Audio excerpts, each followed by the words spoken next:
आशा की किरण।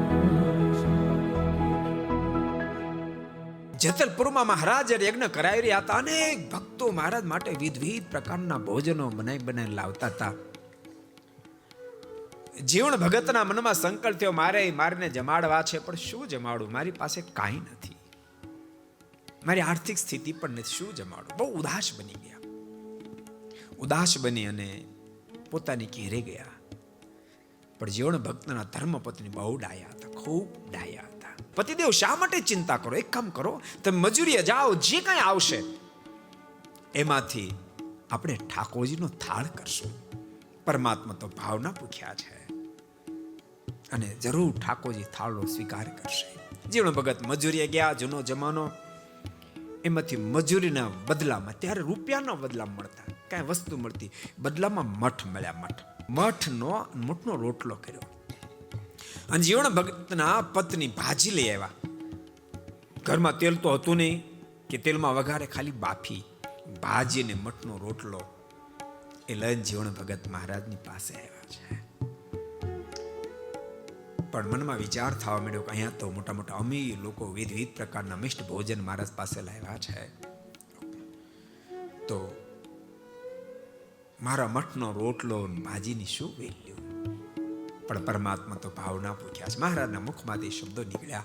મહારાજ કહે કે આ રોજ મિષ્ટાન ખાય તો હવે મોઢું ભાંગી ગયું છે. કોઈ મઠનો રોટલો ને ભાજી જમાડે તો અમારે મઠનો રોટલો ને ભાજી જમવી છે.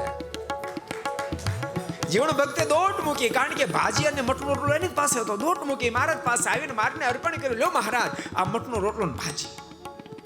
અને ભગવાન સ્વામિનારાયણ ભક્તો મઠનો રોટલો હાથમાં લીધો, કોઈ પાત્ર નહીં, ઉપર ભાજીનો લોંદો મૂક્યો અને અબજો બ્રહ્માના માલિક સભાની મધ્યે ભાજીનો રોટલો અને મઠનો રોટલો ભાજી જમવા માંડ્યા છે.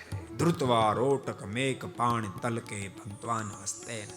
આપણા સંતો લખ્યું, મઠનો રોટલો એના પર ભાજી, એને ભાંગતા જાય, ભાજીની મધ્ય લેતા જાય અને પોતે જમતા જાય અને પાછા વખાણ કરતા જાય. ઓહો, શું આમાં મીઠાશ છે! આવી મીઠાશ તમારે ભક્તિ માતાની રસોઈમાં નહોતી. બ્રહ્માનંદ સ્વામીના મનમાં સંકલ્પ થયો, આજ બાપ ભાવમાં આવ્યા છે, ના મઠનો રોટલો ખાશે પછી પેટમાં દુખશે. સુરાખાચરને કીધું, દરબાર મહારાજ પાસે માગો. સુરાખાચર મહારાજ પાસે જઈને કહ્યું, કૃપાનાથ અમને જ પ્રસાદી આપો. મહારાજ કે આ પ્રસાદી કોઈ મળે એમ નથી. અને તેમ છતાં સુરાખાચર જ્યાં એ મઠનો રોટલો લેવા ગયા, એ જ વખતે આકાશમાંથી એક સંભળી આવે છે. રોટલો મારાના હાથમાં નીચે પડ્યો, સંભળી લઈને આકાશમાં ઉડી ગઈ.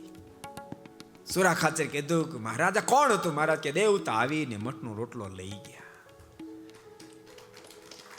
ભક્તો, જીવણ ભક્તના મઠના રોટલાની મીઠાશ નહોતી, જીવણ ભગતના ભાવની મીઠાશ હતી. को पसंद आया हो तो लाइक करें और शेयर करना मत भूलिए. सब्सक्राइब करें सरदार कथा चैनल को और बेल आइकॉन पर क्लिक करना मत भूलिए लेटेस्ट वीडियो सबसे पहले पाने के लिए.